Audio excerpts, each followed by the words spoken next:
नमस्कार दोस्तों, आपके साथ हूँ रहमान सैफी और आप मेरे साथ देख रहे हैं एमसीडी तक।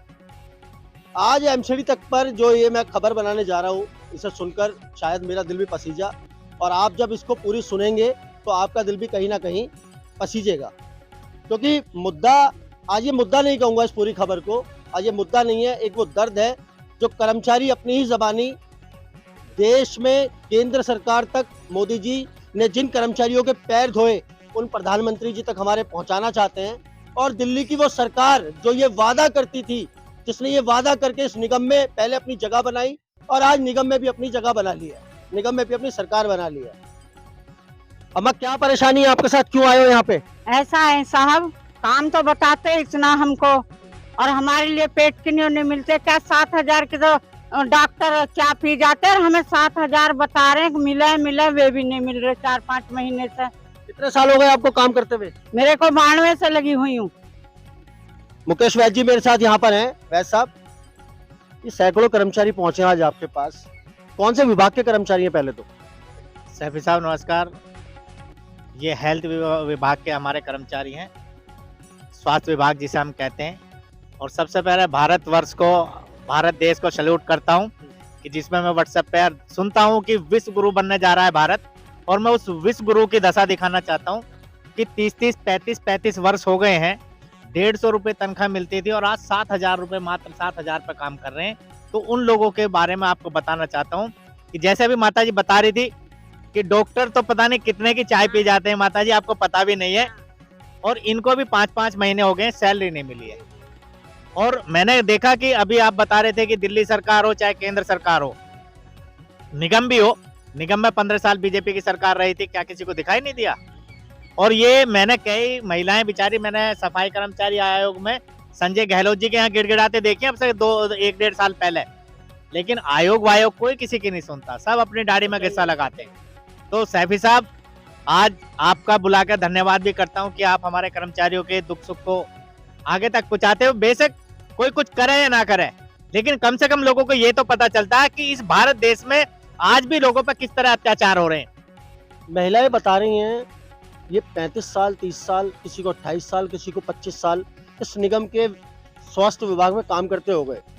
स्वास्थ्य विभाग के कर्मचारियों को तो दिल्ली सरकार भी और केंद्र सरकार भी इतनी मान्यता देती है, फिर इनकी इतनी बुरी दशा।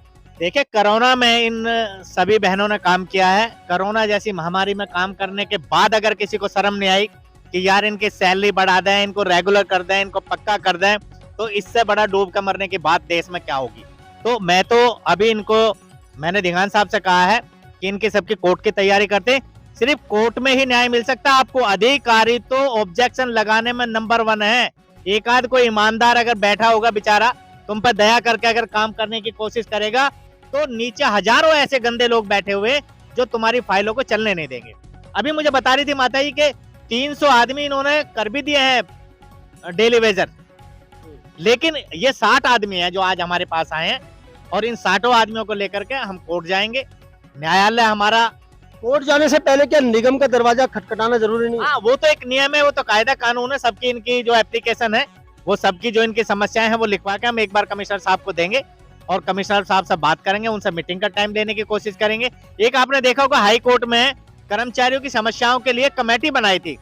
आज उस कमेटी को बनाए हुए भी 2 साल हो गए और हमने लेटर दिए हैं, लेकिन आज तक उस कमेटी ने भी हमें एक बार नहीं बुलाया। और हम उसके बारे में भी एक बार हाई कोर्ट में, माननीय हाई कोर्ट जाएंगे और उनको भी बताएंगे, जब हाई कोर्ट की नहीं सुनते हम गरीबों की कौन सुनेगा। तो उसमें में जो कमेटी इन्होंने बनाई है, कर्मचारियों के निवारण के लिए कमेटी बनाई गई है हाई कोर्ट के डायरेक्शन पे, लेकिन आज तक किसी ने कोई कर्मचारी की बात नहीं सुनता। तो इन्हें लेकर हम दोबारा फिर कोर्ट जाएंगे। जिस तरह से मुकेश वैद्य जी बता रहे हैं, क्या इनकी बात से समर्थन करते हो? आपको कोर्ट जाना है या निगम कार्यालय भी जाकर एक बार उनको बताना है कि क्या दशा है आपकी? हाँ जी सर, कोर्ट जाना हमारे को, तो हम बहुत परेशान हो चुके हैं, क्योंकि हमें 13-14 साल, 17 साल तो मेरे को हो गई उम्र, 2007 से लगाए हुए। डेली वेजर कर देंगे, ये कर देंगे, वो कर देंगे। 507 से लगाया था। मेरे से पहले के जो आंटियां हैं उनको तो 130 रुपए में लगाया था, और आज हमें 7,000 रुपए दे रहे हैं, वो भी 4 महीने से। 7,000 में कैसे चलता है घर? बस सर चला रहे हैं, क्या करें बताओ। वहाँ पे ड्यूटियों पे जाते हैं, मैं होम में हूँ, मैं वेलकम मैटर्निटी होम में, वो बोलते हैं 4 घंटे की ड्यूटी करो, नहीं तो जल्दी जाने के पूछते हैं, नहीं हम आपकी हाजिरी काट देंगे। कभी कोई अफसर आता है, पर साफ करो, जाले जुटाओ, ये करो वो करो। मतलब कि A to Z सारा काम हमें से कराता है, यानी कि पूरी डिस्पेंसरी हमारे मत्थे मंड रखी है, हमें ही वहाँ का सारा काम करना है। मतलब काम पूरा, पैसे कुछ नहीं। कुछ नहीं सर, वो हमारे पैसों की सुनते भी नहीं है, उन्हें कोई लेना देना नहीं है। हमें 7,000 मिल रहे हैं या हमें 70,000 मिल रहे हैं। अगर हम ये बोलते हैं हमें 7,000 की सैलरी है, थोड़ी सी सैलरी है, तो कहते हैं ये हमें नहीं पता, हम आप ऊपर से आए हो। ऊपर किसको पूछे जाके, कोई भी ऊपर कोई नहीं है। हमें 13 साल हो गई है सर, पड़पड़गंज में फाइल चलाती 2 बार हमारी फाइल गायब कर चुके हैं वो लोग।